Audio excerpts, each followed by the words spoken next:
That night we camped on the banks of Stony Brook, where years and years before the ragged Revolutionary Army camped, Washington's brave soldiers that made their fight for freedom. From Jersey City we marched to Hoboken. I sent a committee over to the New York Chief of Police, Epstein, asking for permission to march up Fourth Avenue to Madison Square Garden, where I wanted to hold a meeting. The chief refused and forbade our entrance to the city.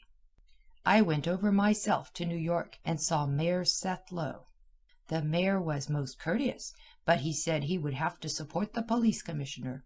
I asked him what the reason was for refusing us entrance to the city, and he said that we were not citizens of New York. "Oh, I think we will clear that up, Mr. Mayor," I said. "Permit me to call your attention to an incident which took place in this nation just a year ago.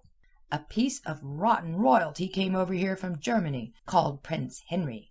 The Congress of the United States voted $45,000 to fill that fellow's stomach 3 weeks and to entertain him. His Highness was getting $4 million dividends out of the blood of the workers of this country. Was he a citizen of this land? And it was reported, Mr. Mayor, that you and all the officials of New York and the University Club entertained that chap." And I repeated, "Was he a citizen of New York?" "No, Mother," said the mayor. "He was not." "And a Chinaman called Li Wu was also entertained by the officials of New York. Was he a citizen of New York?" "No, Mother, he was not." "Did they ever create any wealth for our nation?"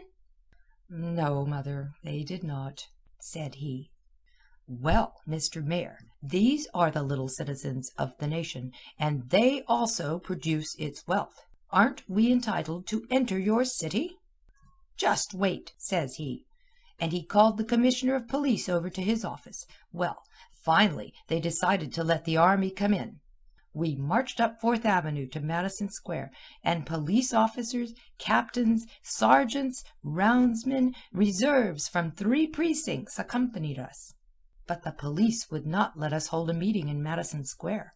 They insisted that the meeting be held in 20th Street. I pointed out to the captain that the single taxers were allowed to hold meetings in the square. "Yes," he said, "but they won't have 20 people, and you might have 20,000. So we marched to 20th Street. I told an immense crowd of the horrors of child labor in the mills around the anthracite region, and I showed them some of the children. I showed them Eddie Dunphy, a little fellow of 12, whose job it was to sit all day on a high stool, handing in the right thread to another worker. 11 hours a day he sat on the high stool with dangerous machinery all about him, all day long, winter and summer, spring and fall, for $3 a week. And then I showed them Gussie Rangnu, a little girl from whom all the childhood had gone. Her face was like an old woman's. Gussie packed stockings in a factory, 11 hours a day for a few cents a day. We raised a lot of money for the strikers, and hundreds of friends offered their homes to the little ones while we were in the city. The next day we went to Coney Island at the invitation of Mr. Bostic, who owned the Wild Animal Show. The children had a wonderful day, such as they never had in all their lives. After the exhibition of the trained animals, Mr. Bostic let me speak to the audience. There was a backdrop to the tiny stage of the Roman Colosseum, with the audience painted in, and 2 Roman emperors down in front, with their thumbs down. Right in front of the emperors were the empty iron cages of the animals. I put my little children in the cages, and they clung to the iron bars while I talked. I told the crowd that the scene was typical of the aristocracy of employers with their thumbs down to the little ones of the mills and factories, and people sitting dumbly by. We want President Roosevelt to hear the wail of the children who never have a chance to go to school but work 11 and 12 hours a day in the textile mills of Pennsylvania, who weave the carpets that he and you walk upon, and the lace curtains in your windows, and the clothes of the people. 50 years ago there was a cry against slavery, and men gave up their lives to stop the selling of black children on the block. Today the white child is sold for $2 a week to the manufacturers. 50 years ago the black babies were sold COD. Today the white baby is sold on the installment plan.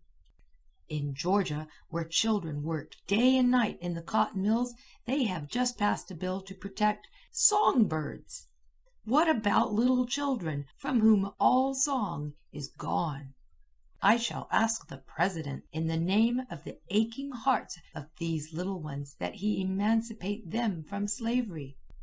I will tell the President that the prosperity he boasts of is the prosperity of the rich, wrung from the poor and the helpless. The trouble is that no one in Washington cares.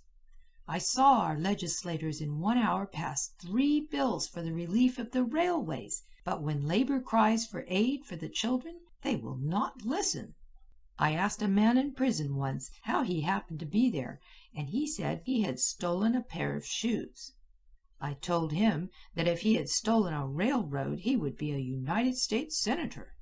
We are told that every American boy has the chance of being president. I tell you that these little boys in the iron cages would sell their chance any day for a good square meal and a chance to play.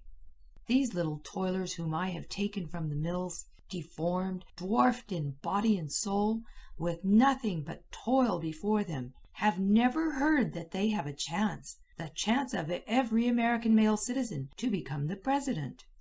You see those monkeys in the cages over there? I pointed to a side cage. The professors are trying to teach them to talk. The monkeys are too wise, for they fear that the manufacturers would buy them for slaves in their factories. I saw a stylishly dressed young man down in the front of the audience. Several times he grinned. I stopped speaking, and pointing to him I said, "Stop your smiling, young man. Leave this place. Go home and beg the mother who bore you in pain, as the mothers of these little children bore them. Go home and beg her to give you brains and a heart." He rose and slunk out, followed by the eyes of the children in the cage, the people stone still, and out in the rear a lion roared. The next day we left Coney Island for Manhattan Beach to visit Senator Platt, who had made an appointment to see me at 9 o'clock in the morning. The children got stuck in the sandbanks, and I had a time cleaning the sand off the littlest ones. So we started to walk on the railroad track. I was told it was private property and we had to get off. Finally, a saloon keeper showed us a shortcut into the sacred grounds of the hotel, and suddenly the army appeared in the lobby. The little fellows played "Hail, hail, the gang's all here," with their fifes and drums, and Senator Platt, when he saw the little army, ran away through the back door to New York. I asked the manager if he would give the children breakfast and charge it up to the senator, as we had an invitation to breakfast that morning with him. He gave us a private room, and he gave those children such a breakfast as they had never had in all their lives. I had breakfast too, and a reporter from the Hearst papers and I charged it all to Senator Platt. We marched down to Oyster Bay, but the president refused to see us, and he would not answer my letters. But our march had done its work. We had drawn the attention of the nation to the crime of child labor, and while the strike of the textile workers in Kensington was lost, and the children driven back to work, not long afterward the Pennsylvania legislature passed a child labor law that sent thousands of children home from the mills and kept thousands of others from entering the factory until they were 14 years of age. End of Chapter 10. Read by Sandra in Wales, United Kingdom, July 2006.